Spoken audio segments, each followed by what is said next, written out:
Okay, class, this is a demonstration for how to use washes and what are washes. A couple vocab terms for you here. So first of all, a wash is when you mix paint and water together. And if you do that, it will become more transparent, which means see-through. Opposite of that is called opaque, where you can't see through the paint, at least not as easily. So the transparency and the opacity of the paint is what you're going to be dealing with. So I've got a sketched out flower here, just like you guys are working on. And I'm going to show you a couple of things to be aware of as you are working on this project. So first of all, if we're doing a wash of a color, we're going to use water added to the paint. I'll just do this one for now. All right, so I can just put some paint on there and then grab some water on my brush and move it around a little bit. For your first layers of washes, don't worry too much about neatness. Just get it covered. I won't do this whole petal, just a part of it.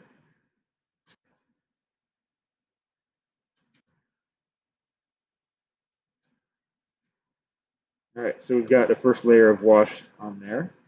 And so then we could go do that maybe on the next petal. And let's say this petal is underneath and it's a little bit darker. So I might start out right away using a slightly more opaque version of this color. I'm going to try to leave a little bit of space. See that white space between the two petals right now? Since the wash over here is still wet and the one I'm doing is wet,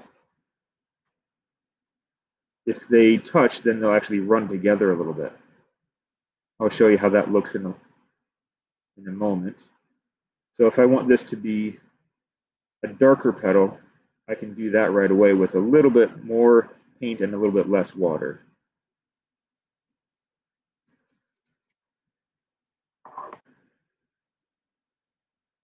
Okay, so darker, lighter.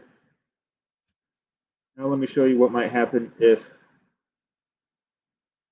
go over here, if we have two washes that run together. All right, so on this petal here on this edge, you can see that it's still wet. Then if I go and let's say I'm going to use a totally different color on this petal, maybe for the first layer. Remember, this is still wet and this is wet, but if they touch, notice what's happening? That pink is bleeding into this color, and then it's just going to blur. This petal blurring into this petal, it will be hard to tell where the edge is. So in that case, we would want to maybe skip this petal, go to another one, and come back to that once it's dry. So if you can avoid having the colors of different petals run together, try to avoid that. All right, notice what I'm doing here. If that was a mistake and it's still wet, I can get my brush cleaned off and kind of dry that off and mop it up, almost like I'm erasing.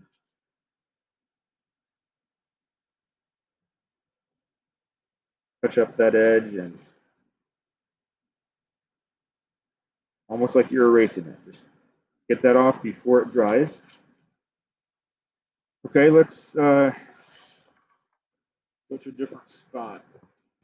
So I did some work over here already. You can see how these colors ran together like I was just talking about. But we'll use this as an example of where to go next. So let's say I have a wash here of this darker red color, and I want to do another layer of wash on top of that. So maybe I would take my magenta pink color and apply that over the whole thing. That could be my second layer. That's going to add depth to the painting instead of just being one solid color that looks really flat. you can have a color that you can see through another color.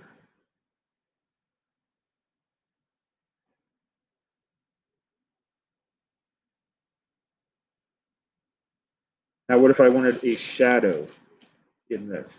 So if I have a reddish or an orangish flower, I can actually use blue to add a shadow effect. Cool colors are always good for shadows. So I put maybe just a little bit of blue there.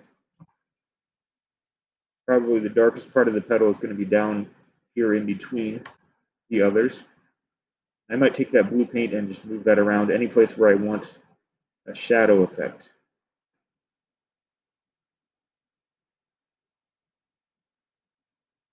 And I move that out anywhere I want it to be. You can always go and add more if you need it. Don't forget the water though. Big part of the assignment here is using washes and not thick, flat layers of paint.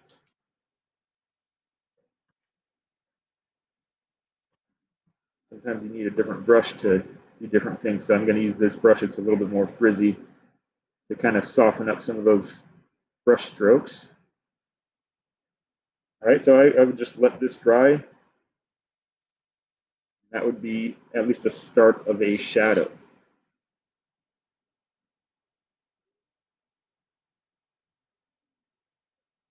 Show you what this looks like over here if I do a wash of this yellow ochre color over top of the red. What we're going for on this project is that each petal has a good layered effect. It's not just single layers of a flat color, but lots of layers. Now those layers don't have to be on the whole thing. That yellow color was on the whole thing, but now maybe I would add more of a pink up to the tip of the petal. Notice it's still transparent, still using a wash, plenty of water. Maybe this just kind of is on the tip and then it creeps down the edges. Right, so notice now we got this part more yellow, this part more pink. One more time, we don't need to have washes over the entire petal shape every single time. It can be just on certain parts.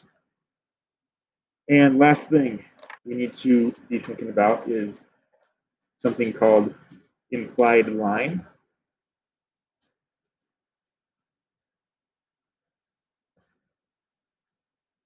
Implied line, now that is where we don't have a visible outline between the petals.